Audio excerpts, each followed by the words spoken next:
Assalamualaikum warahmatullahi wabarakatuh. Inilah 5 pahala yang dijanjikan Allah Subhanahu wa Ta'ala untuk orang-orang yang mengalami keguguran atau bayinya meninggal saat dilahirkan. Bayi lahir mati adalah kematian janin di dalam rahim seorang ibu. Allah Subhanahu wa Ta'ala berjanji memberikan pahala kepada ibu yang sabar ketika mengalami hal tersebut. Dalam sebuah hadis disebutkan, yang menjadi kabar gembira bagi orang tua yang Allah takdirkan kehilangan buah hatinya adalah mendapatkan rumah Baitul Hamdi, yaitu rumah pujian. Dari Abu Musa al-Asy'ari, Rasulullah Shallallahu Alaihi Wasallam bersabda, apabila anak seorang hamba meninggal, maka Allah berfirman kepada malaikat, kamu telah mencabut nyawa hambaku. Para malaikat menjawab, iya. Kemudian Allah berfirman, kamu telah mencabut nyawa buah hatinya. Para malaikat menjawab, iya. Maka Allah berfirman, apa yang dikatakan hambaku? Para malaikat menjawab, ia memujimu dan bersabar mengharapkan pahalamu. Lantas apa saja pahala-pahala yang diperolehnya? Simak video ini hingga selesai. 1. Allah berfirman, bangunkanlah rumah di surga untuk hambaku, dan berilah nama Bait Al-Hamdi. 2. Memberi syafaat kepada kedua orang tuanya. Hal ini disampaikan Ibnu Majah dalam kitab Sunannya. Ibnu Majah menyebutkan ada 3 hadis yang menunjukkan bahwa janin yang keguguran akan memberi syafaat bagi kedua orang tuanya.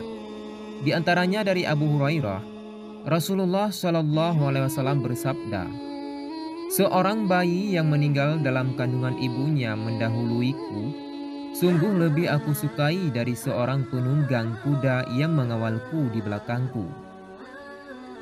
3. Penghalang dari neraka. Seorang anak yang meninggal akan menjadi penghalang kedua orang tuanya dari api neraka. Hal ini sebagaimana dalam sebuah hadis diriwayatkan dari Ibnu Majah.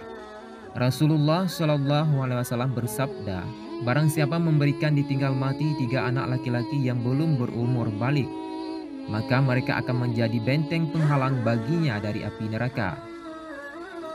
Abu Dzar berkata, aku telah memberikan 2 orang anak. Beliau bersabda, dan 2 anak.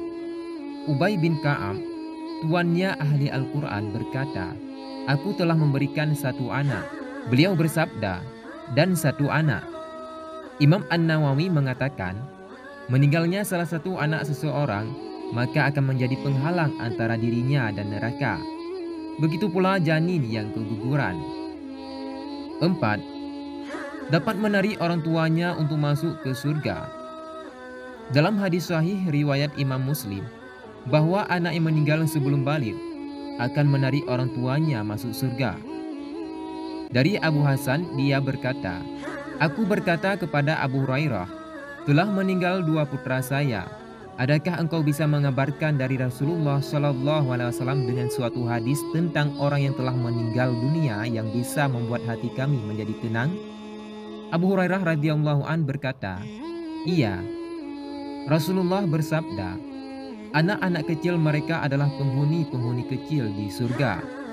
Salah seorang dari mereka menyambut bapaknya atau kedua orang tuanya. Kemudian dia memegang pakaiannya atau tangannya. Seperti halnya aku memegang ujung pakaianmu ini. Dia tidak akan meninggalkan orang tuanya sampai Allah memasukkannya dan orang tuanya ke dalam surga. Hadis riwayat Muslim. 5. Mendapat pengasuhan dari Nabi Ibrahim alaihissalam di Raudhah. Seorang anak kecil yang meninggal sebelum balik pernah dilihat Nabi Muhammad SAW sedang bersama dengan Nabi Ibrahim alaihissalam di Raudhah. Sebagaimana hadis yang cukup panjang berkaitan dengan Isra Mi'rajnya Nabi Muhammad SAW dalam Sahih Bukhari dari Sumarah bin Jundub. Lalu kami mendatangi sebuah kebun yang secara merata berisi warna musim semi. Di antara 2 tepi kebun terdapat seseorang yang jangkung, yang nyaris aku belum pernah melihat manusia yang kepalanya memanjang di langit seperti itu. dan sekitar orang itu terdapat banyak anak-anak kecil yang pernah aku lihat. Saya bertanya, apa ini sebenarnya? Mereka ini siapa? Adapun laki-laki jangkung dalam taman, ia adalah Nabi Ibrahim alaihissalam. Adapun anak-anak di sekitarnya adalah bayi yang mati di atas fitrah. Lantas sebagian sahabat bertanya, "Ya Rasulullah, juga anak orang-orang musyrik?" Rasulullah Shallallahu Alaihi Wasallam bersabda, "Juga anak-anak orang-orang musyrik." Hadis riwayat Bukhari.